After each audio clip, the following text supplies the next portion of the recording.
네, 먼저 여기 계신 모든 분들께 질문 하나 드리겠습니다. 오늘 이 청문회의 의미가 과연 무엇입니까? 대통령이 지명한 고용노동부 장관 후보자가 장관을 맡기에 정말 적격한 사람인지 검증하는 자리가 인사청문회입니다. 이분이 장관으로서의 도덕성, 전문성, 리더십 그리고 각계각층의 노동 현안을 아울 수 있는 업무 적합성을 갖췄는지, 또 국무위원에게 요구되는 역사관, 국가관은 갖췄는지, 이런 부분들을 확인하는 자리입니다. 그런데 이미 국민들의 판단은 끝났습니다. 김문수 후보자 임명 후 국민들의 반응이 어땠습니까? 119 긴급 전화로 관등 성명 대라던 김문수인대 사건의 그 김문수요. 불법 파업엔 손해배상 폭탄이 특효약이라고 말한 사람이 고용노동부 장관을 한다고요? 였습니다. 청문을 할 필요도 없는 사람이란 것이죠. 현실이 이렇습니다.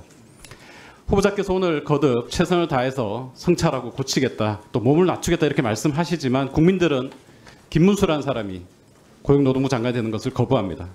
국민들에게는 김문수는 그저 막말하던 사람, 극우 유튜버, 태극기 부대, 뉴라이트, 반노동, 그리고 성인지 감수성 제로의 성차별주의자입니다. 이런 사람에게 어떻게 대한민국의 노동 문제, 저출생 문제, 일터에서의 성평등 문제 총괄을 맡길 수 있겠습니까? 윤석열 대통령의 인사 참사가 이번 청문회에도 이어지는 것이 아닌가 하는 우려가 큽니다. 대통령은 취임 2년 3개월 만에 인사청문회 대상 공직자 61명 중 42.6%인 무려 26명을 국회 인사청문 보고서 채택 없이 임명했습니다. 국회가 동의를 하든 말든 이번에도 김문수 후보자 임명하려는 거 아니겠습니까? 보통의 임명권자라면 애초부터 추천하지 않았을 겁니다. 그리고 보통의 후보자라면 거절하거나 이미 사퇴했을 겁니다. 대통령 주변에 인재가 이렇게 없다. 더 나아가 대통령실의 인사검증 시스템에 문제가 있다는 증거가 바로 여기 앉아 계신 김문수 후보자입니다. PPT를 한번 보시겠습니다. 다른 나라는 어떻겠습니까? 자, 미국은 철저하게 검증하는 시스템입니다. 백악관 인사국, FBI, 국세청, 공직자윤리국 등 5개 부처가 통상 3개월 이상 200여 개 항목에 대해 후보자의 배경과 과거 문제를 사사치 검증하고 찾아냅니다. 보시는 것처럼 알코올 남용, 마약 사용, 의료 등의 기록도 있습니다. 제가 그냥 의료 기록 자료 달라고 말씀드린 게 아닙니다. 또 의회가 백악관이 가진 인사검증 자료를 요구하면 반드시 제출해야 됩니다. 부실 검증을 제도적으로 막는 거죠. 이런 검증을 통해 자격이 안 된 사람 탈락하고 많은 문제가 제기되는 후보는 양심적으로 사퇴하고 그 자리에 가장 적합한 사람이 임명되는 시스템입니다. 반면 우리는 어떻습니까? 대통령실이 검증을 주도하면서 대통령의 의중만 반영되는 하향식 인사 시스템입니다. 언론이 검증이 잘못됐다고 문제를 제기해도 대통령실은 다 고려해서 판단했다는 앵무새 같은 답변만 내놓습니다. 국회가 이 사람은 아니라고 판단해도 그냥 임명하는 무대뽀식 인사, 눈 가리고 아웅식 인사입니다. 청문회에 임하는 의원 입장에서 정말 심각한 회의감이 듭니다. 윤석열 대통령의 김문수 후보자 지명에 대해 저는 일부 여당 의원님들조차 반대한다라는 얘기를 들은 바 있습니다. 또 윤석열 대통령은 왜 국민의힘 사람이 아닌 자유통일당 전 당대표 김문수 후보자를 장관 후보로 지명했는지도 매우 미스터리한 일이 아닐 수 없습니다. 김문수 후보자 2020년 1월 자유통일당 대표 수락연설에서 우리 태극기 부대만이 대한민국을 적화통일로부터 막을 수 있다라고 말했습니다. 그리고 청문회 서면 질의에 대한 답변서에서는 자유통일당은 국민의힘과 정치적 지향이 다르지 않다고 답변했습니다. 지금도 같은 생각이십니까? 예, 뭐 같은 생각입니다. 자유통일당의 정강 정책 한번 보시겠습니다. 김정은 노동당 정권을 신속히 해체시키고 북한 동포를 구출한다. 반주사파법 제정하여 주사파 세력들과 그들이 만든 주사파 촛불 문화를 척결하고 정교조와 민노총을 해산한다. 상속세와 부유세를 폐지한다입니다. 후보자, 민노총 정교조 여전히 해산해야 한다고 생각하고 있습니까? 해산을 하는 것은 어렵기도 하고 또 저 합법적인 노조에 대해서는 헌법과 노동법의 보호를 받는다고 생각합니다. 네, 당대표 시절하고는 생각이 좀 달라졌다라는 말씀이시네요. 자, 국민의힘 당원분들께서 과연 후보자가 얘기하신 것처럼 자유통일당과 국민의힘과 정치적 지향이 같다라는 생각에 동의하실지 정말 의문입니다. 또 궁금한 게 있습니다. 지금 김문수 후보자 정치적 지향이 국민의힘에 가깝습니까? 아니면 자유통일당에 가깝습니까? 자유통일당은 해산되고 없습니다.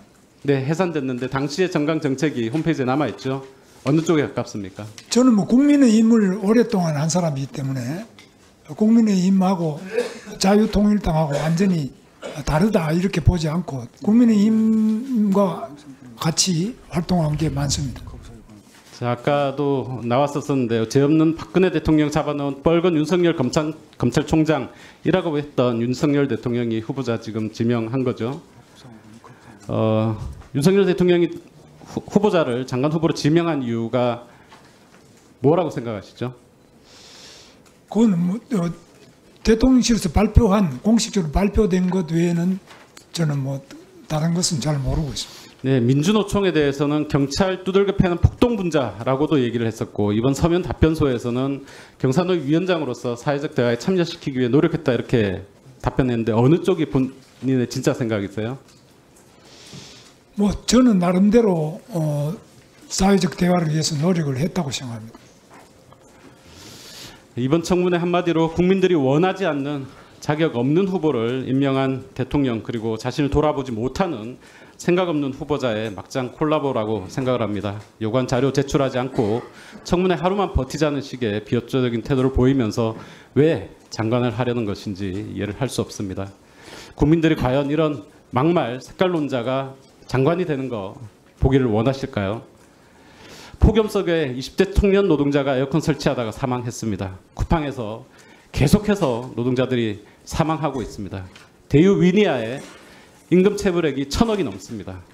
한국 옵티칼 7조 원이 넘는 매출을 올리고도 11명 고용 안 하겠다고 합니다. 아리스텔 원인이 뭔지, 관련자 누군지, 유가족 해법은 뭔지, 재발 방지 대책은 무엇인지 아직도 오리무중입니다. 그런데 우리는 김문수 후보 청문회를 하고 있습니다. 지난 2년 넘게 윤석열 정부의 최저임금 그리고 네, 1분 내에 마무리해 주십시오. 지난 2년 넘게 윤석열 정부가 책정한 최저임금 그리고 공무원 임금 인상률로 인해서 실질임금이 물가 상승률도 따라가지 못해서 실질임금이 하락했다는 사실도 모르는 후보자를 저희가 지금 청문회하고 있습니다. 극우 태극기 부대 뉴라이트 심지어 반노동의 대명사인 후보자를 노동부 장관 후보로 인사청문회 하는 것은 정말 시간 낭비고 국력 낭비입니다. 조금 전 후보자의 40년 전, 30년 전, 20년 전의 삶에 대해서 다른 의원께서 말씀을 하셨습니다. 좋게 기억하시는 분들이 계십니다. 전태일의 친구들이 있습니다. 노동의 동지들이 있죠. 지지했던 정치적 동지들이 계실 겁니다. 그런데 그분들께 좋은 기억만 남기고 이제 물러나시는 게 옳지 않겠습니까?